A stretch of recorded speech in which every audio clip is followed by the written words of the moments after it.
Star Wars is the best franchise. Fight me. New animated show. By the way, we have the best animated shows as well over here at Star Wars. So, Tales of the Underworld.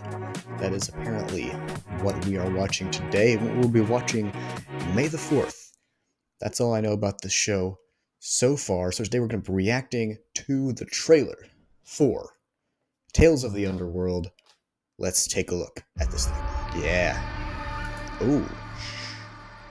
Just do as I say. Never can be too cautious with strangers out here. Yeah, that's true. You can. You really can. Then again, you're no stranger, Who is that? Lady Ventress. Wait.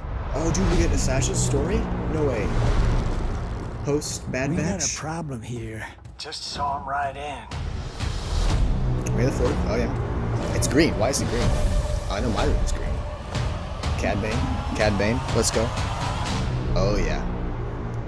What's the situation? The coolest guy in Star Wars. The best hat in Star Wars. He was your best friend. Things have changed. You took everything from me.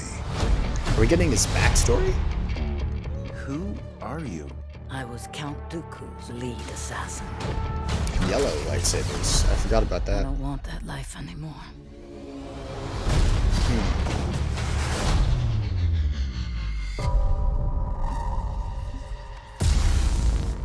Who is that? Is that an Inquisitor?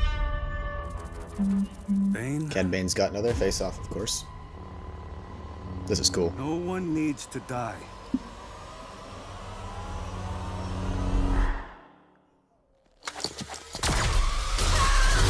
Two. Okay. Get them.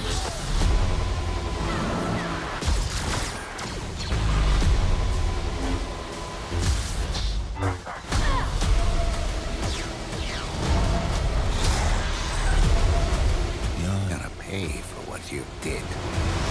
Is she training somebody? This revenge, I hope it was worth it. It will be.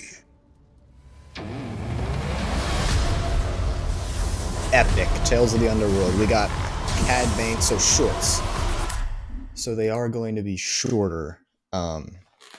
That's a little bit of a disappointment. I was hoping they would be closer to show length, but shorts is probably going to mean 15-minute episodes. And if they're going with 8, that's still 4 for each. 4 for each character. So Asajj Ventress, Cad Bane, 2 of the coolest characters in Star Wars for sure. And this trailer looks really, really good. This animation that is so good just keeps getting better somehow. Like, this looks better than the last show that they did, and the last show looked really good as well.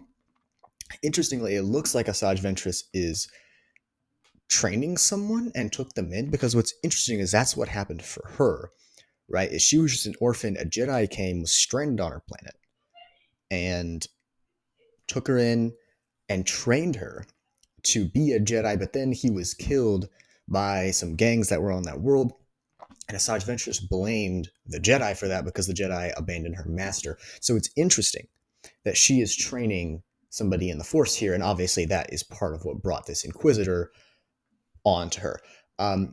Another thing with her is we don't know if she survives. Cad Bane, we know he survives because he's in Book of Boba Fett. We don't know if Asajj Ventress survives because she's not in anything after this necessarily. And so it'll be interesting because that actually means that there's some stakes here. It's not one of those where, oh, the character's just going to survive. Well, that's great, huh? Not for this. For this, we don't know if Asajj Ventress is going to survive. She probably will make it 4 episodes, right? But we don't know if she's going to make it out of the finale of her arc.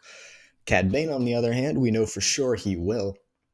And he's got this epic face-off with this guy that apparently is from his past. So, question that we don't really know, is this his backstory? Is part of it his backstory? Because it looked like we saw him when he was a child. Is this his backstory? Or is this him getting revenge? Or is it both? And it seems that it's going to be both. Like we're going to get some flashbacks to when Cad Bane was a kid, which is going to be cool. But at the same time, part of what makes Cad Bane so cool is, well, one, his hat, and two, the mystery. He just came out of nowhere, was the best bounty hunter in the galaxy after Jango Fett died, and Boba Fett took over from him.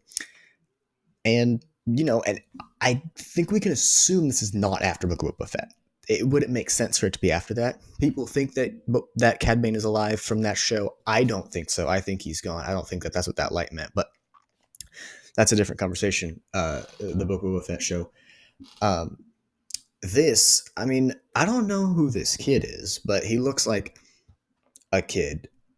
He's probably going to be a character very similar to Ezra. So it looks like what we're getting is Cad Bane's going to be working with a guy from his past, and that guy is going to be someone he's trying to get revenge on. And then we've also got Asajj Ventress trying to decide if she wants to train somebody in the ways of the Force, in the ways of being an assassin, maybe. I mean, she says she doesn't want more of that, which is interesting because Asajj Ventress used to love that sort of thing. She would laugh.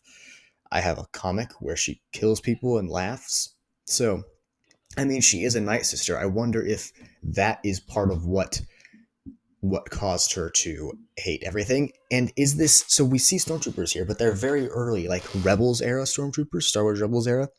That's very early. Like they're in the stage of in between, switching from clone troopers to stormtroopers, which puts this in between 3 and 4, which is a great spot for a show. I hope it takes place after Bad Batch, because we see Asajj in Bad Batch and we don't really know what she does after that. Honestly, I want to know what happens to Omega after Bad Batch, but that is something that it's going to be hard to get an answer to unless we do Tales of the Rebels, which is kind of its own show already in Star Wars Rebels. But, I want to see Omega with the Rebels. So she says she's going there at the end of the Bad Batch, but that's not really to do with this. So for Tales of the Underworld, this is a very smart idea because, I mean, yes, we're kind of oversaturating the underworld of Star Wars with Book of Boba Fett and Mandalorian and all these shows, Tales of the Underworld. But I mean, George Lucas wanted to make an underworld show, so the underworld is a cool part of Star Wars, especially if you're not going to go back to the Jedi for some reason. Like, yes, we've got Star Wars: The Clone Wars. Let's go back a little farther, like to the Golden Age. Make a show. I mean, I know people watch this to be a great animated show. Make a show with Obi-Wan and Qui-Gon. Make a show with Dooku and Qui-Gon, because we see some of that stuff a little bit in Tales of the Jedi, but and then we've got Tales of the Sith. Tales of the Jedi was the best of those two, but Tales of the Underworld looks like it could take that spot, and I'm very excited for it on May 4th. I will bring you my reactions and my reviews when it comes out, so make sure to subscribe if you like Star Wars, and if you like any other stuff you see on my channel, make sure to check it out. I've been Judah Eyler, this is True View Radio, and I will see you next time. Farewell, friends.